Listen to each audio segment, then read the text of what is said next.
Let us put the camera and at certain place fixed. Thereafter we will go through rest of the things. So current we are taking on x-axis. Why we are taking current on x-axis, that I am going to explain. Why potential difference we are taking on y-axis, that I will explain. What is the nature of the graph here, so that Ohm's law will be verified, that I am going to explain. This is the required circuit diagram for verification of Ohm's law. That is today we are doing. Okay. Now you can see the circuit diagram. सब लोग एक बार बना भी लो, है ना. थोड़ा copy pen निकाल करके सब लोग थोड़ा बनाने की कोशिश कीजिए. चलो फटाफट खींचो और थोड़ा अच्छे से बनाओ. सर्किट डायग्राम वगैरह को कोशिश करना चाहिए पेंसिल से बनाएं, थोड़ा अच्छे से बनाएं. ठीक है, तुम्हारे लिए ही फ़ायदेमंद है अच्छे से बनाना.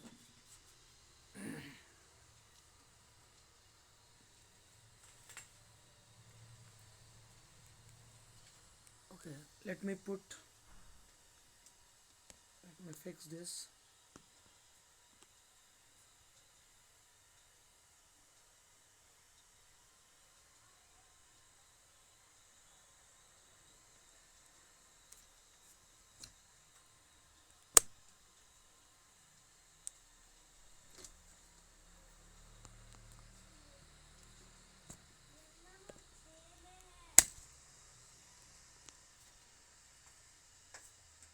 ओके. सब लोग ड्रॉ कर रहे हो ना circuit.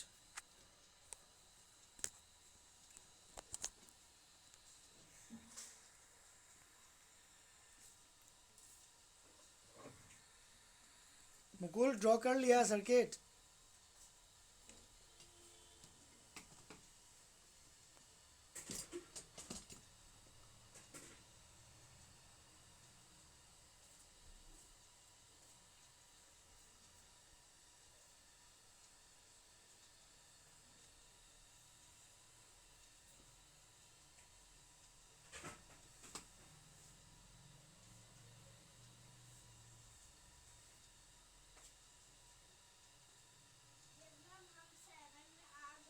So we are getting this circuit. इसमें हम लोग देख सकते हैं कि क्या क्या कंपोनेंट्स लगे हुए हैं. ठीक है. So now it will be the rest of things I am going to explain.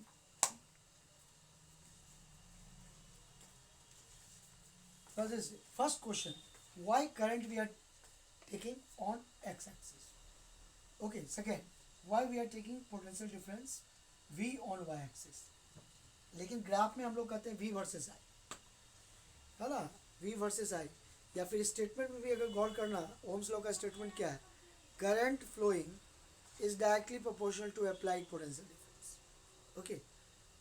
I proportional V, ज़्यादातर ये स्टेटमेंट ओम्स लॉ से आता है. I proportional V. I proportional V है तो V x एक्सिस पर होना चाहिए था. लेकिन क्यों x एक्सिस पर हम लोग करंट ले रहे हैं, ये इंपॉर्टेंट पॉइंट है, यहाँ पर समझना चाहिए. तुम देखो, अगर मान लो किसी पॉइंट ऑफ टाइम में करंट अगर I1 है, ठीक है, और कोरस्पॉन्डिंग उसका पोटेंशियल डिफरेंस V1 है, और ये एक ऐसा पॉइंट है I1 के कोरस्पॉन्डिंग V1. अब कैसे I2 चेंज करेंगे. I1 से I2 चेंज करने के लिए रेजिस्टेंस सर्किट का रेयोस्टेट के थ्रू चेंज कर देते हैं. तो सर्किट का रेजिस्टेंस रेयोस्टेट के थ्रू चेंज होगा. तो तुम देखो, अगर मान लो कि I2 निकालना हो तो जो निकलेगा वो, है ना, वो एक्चुअली ये पोटेंशियल डिफरेंस V बैटरी का है फिक्स. ठीक है ना. V पोटेंशियल डिफरेंस बैटरी का फिक्स है, और रेजिस्टेंस आप ये इसका भी अपना रेजिस्टेंस था कंडक्टर का, और ये एक्स्ट्रा रेजिस्टेंस दे दिया. ठीक है ना. तो दोनों सीरीज में है तो करंट चेंज हो जाएगा. तो एक्चुअली करंट जो चेंज होगा, क्यों चेंज होगा? इस फॉर्मूला से करंट चेंज होगा। अब जितना करंट हुआ है change, that current is actually flowing through conductor, creating potential difference, maybe V2, that will be I2 into R, that is maybe the resistance of the conductor. So you can see what we are doing, why we are using rheostat to change the resistance of the circuit, so that current will be changed first. And if current is changed from I1 to I2, corresponding potential difference across the conductor will be changed from V1 to V2. Similarly, rheostat will give more resistance, so more resistance will be added in series to change the current from I2 to I3. Again changing from I3 to I4, corresponding voltage we can get it V3, V4, corresponding to I5 we will get V5. So if we are getting different values of current and potential difference, we can draw a graph. Okay, for drawing any graph we need table. Okay, we need table of datas. Here the datas are I1, I2, I3, I4, I4, I5, corresponding to this I1, I2, V1, V2, V3, V4, V5. So that is current and potential difference V. So this is I1, V1, I2, V2,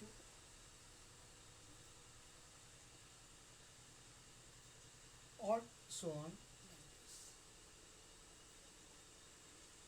तो इसमें graph खींचने के समय में हम लोग को एक स्ट्रेट लाइन आएगा, ठीक है, और ये स्ट्रेट लाइन क्या बता रहा है?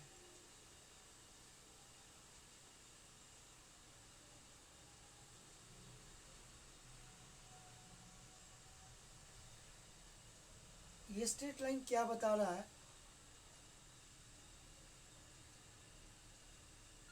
Constant resistance. गुड. ये स्ट्रेट लाइन क्या बता रहा है? Constant resistance. Constant resistance. But before constant resistance ये बता रहा है ना कि डायरेक्टली प्रोपोर्शनल है दोनों एक दूसरे के.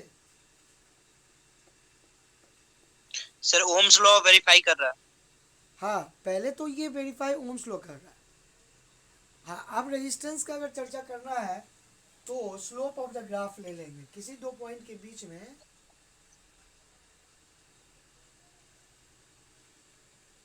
ठीक है, मान लो पॉइंट जो है ये ए पॉइंट है और ये बी पॉइंट है, तो बी सी क्या रिप्रेजेंट करेगा? पोटेंशियल डिफरेंस रिप्रेजेंट करेगा V4 माइनस V2, और current change in current I4 minus I2. तो अगर हम कहें कि ये स्ट्रेट लाइन जो ग्राफ दे रहा है V versus I versus V का है ना, ओपी स्ट्रेट लाइन, इसका स्लोप क्या होगा? स्लोप का जो डेफिनेशन अब हम लोग समझ चुके हैं, परपेंडिकुलर बाय बेस. ठीक है, तो अगर परपेंडिकुलर बाय बेस करते हैं स्लोप का, तो ओम्स लॉ बताता है कि V by I is resistance that we are getting from Ohm's law. Okay.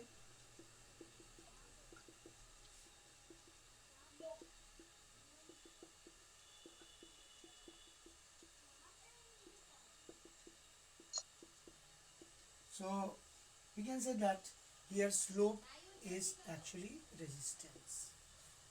Slope of the graph, in this case, gives resistance of the conductor that we are getting. तो यहाँ से verify भी हो गया और मैथमेटिकली जो है resistance भी निकल गया. ये दो काम हो गया है ना, व्हेन वी आर वेरीफाइंग. ठीक, अब तीसरा ये है कि अगर इसका न्यूमेरिकल प्रॉब्लम भी सॉल्व करना हो, कभी कभी डाटा अगर दिया रहेगा तो हम लोग ये जो है न्यूमेरिकल प्रॉब्लम भी इस पर बेस है ना सॉल्व कर सकते हैं। उसके लिए यही कंसेप्ट है ना, स्लोप ऑफ है ना I versus V graph gives resistance. तो किसी भी दो पॉइंट के बीच का डेल्टा वी और डेल्टा आई को डिवाइड कर देंगे तो आर मिल जाएगा। लेकिन अगर ये ग्राफ उल्टा हो तो क्या देगा? ग्राफ ऐसा भी हो सकता है कि वी पर आई डिपेंड करे, ठीक है, उल्टा सर कंडक्टेंस है। कंडक्टेंस कंडक्टेंस क्या होता है? व्हाट इज द मीनिंग थोड़ा थोड़ा सर, कंडक्टेंस? एक बार मनीष सर आए थे क्लास में अरेंजमेंट में, तो वो भी कुछ ऐसे बता रहे थे सर, वो इनवर्ट्स कर दिए थे तो वो बोले कंडक्टेंस निकलेगा शायद। कंडक्टेंस क्या होता है बताओ? व्हाट सर इज दिस पूरे कंडक्टेंस? सर वो क्लास पूरा हुआ नहीं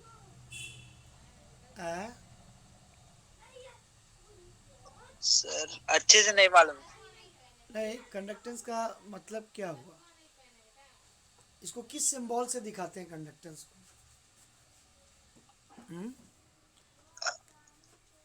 कैपिटल जी से दिखाते हैं, ठीक है ना। यस कंडक्टेंस सर, को हम लोग क्या दिखाते हैं? Capital capital G. जी। और कंडक्टिविटी को क्या सिग्मा से दिखाते हैं। रेजिस्टिविटी को क्या चीज़ से दिखाते हैं? रो से दिखाते हैं, नहीं। तो देखो यहाँ पर यस अगर सर। हाँ, यहाँ अगर ये ग्राफ उल्टा हो, उल्टा मतलब इस ढंग से होगा,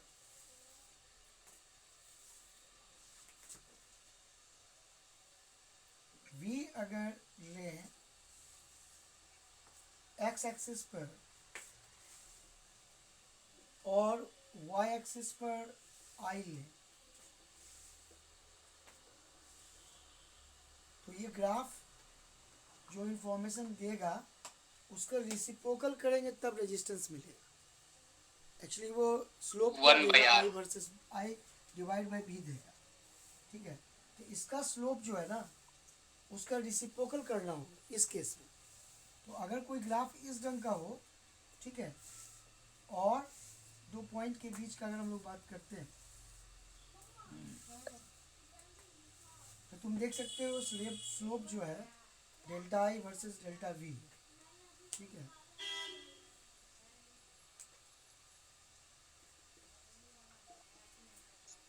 slope is actually delta I divide by delta V. तो delta I by delta V इसको हम लोग कर सकते हैं 1/r। So reciprocal of resistance,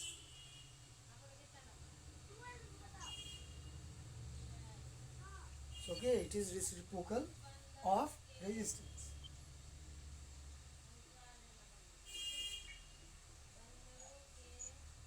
and that is known as conductance,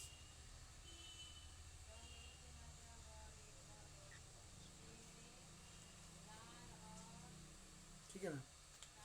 actually तुम लोग आगे चल के क्लास में पढ़ोगे है ना, एक microscopic form of Ohm's law होता है। ओम्स लॉ का कुछ माइक्रोस्कोपिक फॉर्म होता है, उसमें कंडक्टिविटी, रेजिस्टिविटी है ना, ये सब यूज होता है, ठीक है।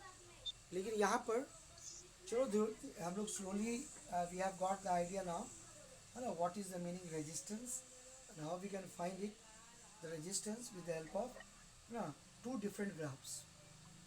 One is I on x-axis, V on y-axis. Second is V on x-axis, I on y-axis, and both we can use to get resistance value of the conductor, ठीक है।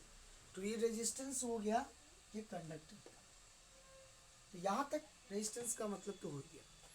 अगर हम पूछें कि ये न्यूमेरिकल प्रॉब्लम बनाते समय हम लोगों का जो है, अगर ग्राफ में मिली एम्पियर में दिया है करंट, ठीक है, तो उसको एम्पियर में कैसे कन्वर्ट करेंगे हर्ष?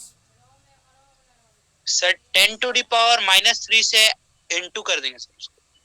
हाँ, ये बहुत इम्पोर्टेंट होगा क्योंकि practically this is the value that is actually the conductor when we apply 2 volt 3 volt potential difference across maybe copper wire, and if the conductor is copper like that, then we can get in milliampere current in milliampere.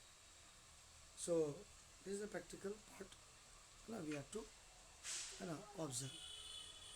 So इसके बाद Ohm's law का तो verification हो ही गया.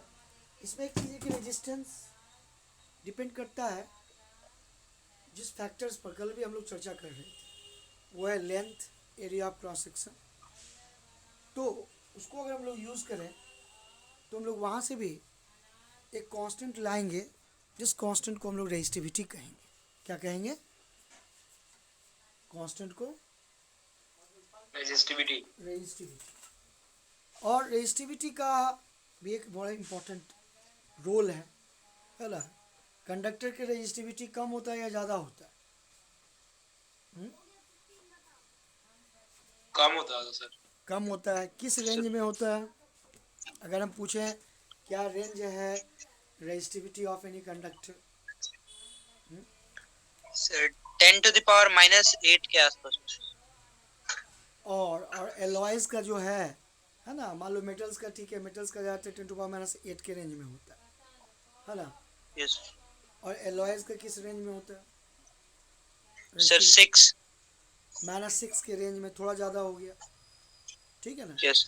लेकिन insulator का resistivity जो है क्या होगा? कम होगा, ज़्यादा होगा? सर बहुत ज़्यादा. बहुत ज़्यादा होता है. तो रेजिस्टिविटी भी एक फैक्टर है जिससे ये डिसाइड किया जा सकता है कि कोई सब्सटेंस जो है इंसुलेटर की तरह बिहेव करेगा या वेरी गुड कंडक्टर की तरह बिहेव करेगा, because metals are good conductors. So resistivity of metals generally है ना very low in the range of 10 to the power -8 ohm meter. Okay, so if you are talking about resistivity, so from where this resistivity factor could come? कहाँ से resistivity आए? तो हम लोग देखें अगर तो resistance directly proportional to length of the conductor. दिख रहा है कि नहीं यहाँ पे? यस सर दिख रहा है. तो रेजिस्टेंस किसी कंडक्टर का लेंथ के डायरेक्टली प्रोपोर्शनल. अगर मान लो कि लेंथ कंडक्टर का L है और area of cross section A है, तो एरिया ऑफ क्रॉस सेक्शन के उल्टा प्रोपोर्शनल होगा. यानी मोटे वायर का रेजिस्टेंस कम होता है अगर एक ही लेंथ का एक मोटा वायर और एक पतला वायर. 1 मीटर लंबा वायर है कॉपर, 2 वायर, एक का एरिया क्रॉस सेक्शन जो है 1 मिलीमीटर स्क्वायर है और दूसरे का है 10 mm स्क्वायर. ठीक है, तो जिसका मोटा एरिया क्रॉस सेक्शन ज़्यादा है उसका रेजिस्टेंस जो है कम होगा. यानी मोटे वायर का रेजिस्टेंस कम होता है. इस दो को अगर हम कंबाइन करते हैं तो L/A को हम लोग यहाँ पर यूज़ करते हैं R प्रोपोर्शन L/A. और उसके बाद यहाँ एक constant, what that constant is there, that is rho. This is resistivity.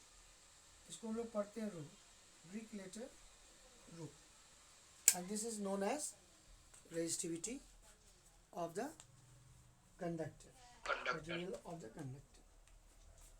So you can see the difference between resistivity and resistance. These two are different factors. Okay. And unit of resistance is ohm, but unit of resistivity is we can decide here. We can get it from here. That will be ohm into meter. क्या हो जाएगा unit? ऐसा unit of resistivity sir ohm into metre. Ohm metre. अगर मान लो हम कहें कि resistivity define करो किसी भी कंडक्टर का, मान लो ये कंडक्टर है ना, इसका रेजिस्टिविटी डिफाइन करना, ठीक है, तो कैसे डिफाइन कर सकते हैं? That is also very important thing, how to define resistivity of any conductor. ठीक है,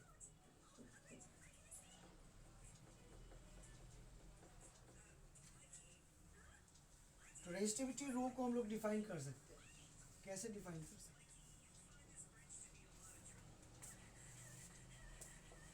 definition of resistivity.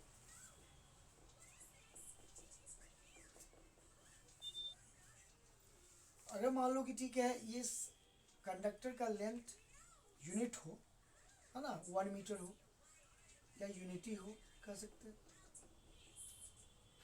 Area of cross section भी यूनिट हो, ठीक है, एरिया ऑफ क्रॉस सेक्शन भी यूनिटी हो, है ना, 1 मीटर स्क्वायर अगर ऐसा यूनिट में ले तो रो का वैल्यू क्या हो जाएगा, रो का value R into A by L, 1 और 1 है तो हम कह सकते हैं कि रो का वैल्यू किसके बराबर हो गया, R के बराबर हो गया। तो कह सकते हैं कि resistivity is equal to resistance, है ना, when, so we can define, है ना, resistivity in terms of resistance. How we can define resistivity in terms of resistance? Resistivity of any conductor is equal to resistance of that conductor having unit length, having unit area of cross section. So unit area of cross section, unit Yes. length, जो उसका resistance होगा वही actually resistivity होगी, ठीक है। या फिर एक इमेजिन करो क्यूब, एक क्यूब इमेजिन करो, एक क्यूब जिसका साइड जो है, ठीक है, 1 मीटर का है, ठीक है, एक रूम को ही इमेजिन करो, छोटा सा रूम, छोटा सा रूम, 1 मीटर का रूम तो नहीं हो सकता है, क्यूब ही इमेजिन करो, 1 मीटर का क्यूब, है ना, साइड Yes. 1 मीटर। तो अगर हम बात करें उसका एरिया ऑफ क्रॉस सेक्शन तो वो भी 1 मीटर स्क्वायर हो जाएगा, ठीक है ना। तो अगर डिफाइन करना हो, है ना, रेजिस्टिविटी, तो ये डिफाइन यहाँ पर कर सकते हैं कि resistivity could be defined as the resistance offered by a cube having side 1 meter. Okay, that means resistivity could be defined as the resistance offered by a cube having unit length may be 1 meter, है ना, when current passes from one side to opposite side of the cube, ठीक है। so that could be the standard way to define resistivity. एक cube imagine करते हैं, है ना, unit side है, उसका एरिया ऑफ क्रॉस सेक्शन भी यूनिट हो जाएगा, और अगर unit area of cross section हो गया, यूनिट लेंथ है, तो रेजिस्टेंस क्या हो जाएगा, है ना, उसका 1 ओम मीटर हो जाएगा। तो इस केस में रेजिस्टेंस और रेजिस्टिविटी एक ही होगा, तो कह सकते हैं रेजिस्टिविटी इज द रेजिस्टेंस और बाय क्यूब, है ना, having unit length and unit area of cross section when current passes from one opposite side to other opposite side. Okay, so that we can define resistivity. Now this is a formula based on which we can solve many numerical problems. इस formula को हम लोग रखेंगे याद, और बहुत से numerical problem solve किए जा सकते हैं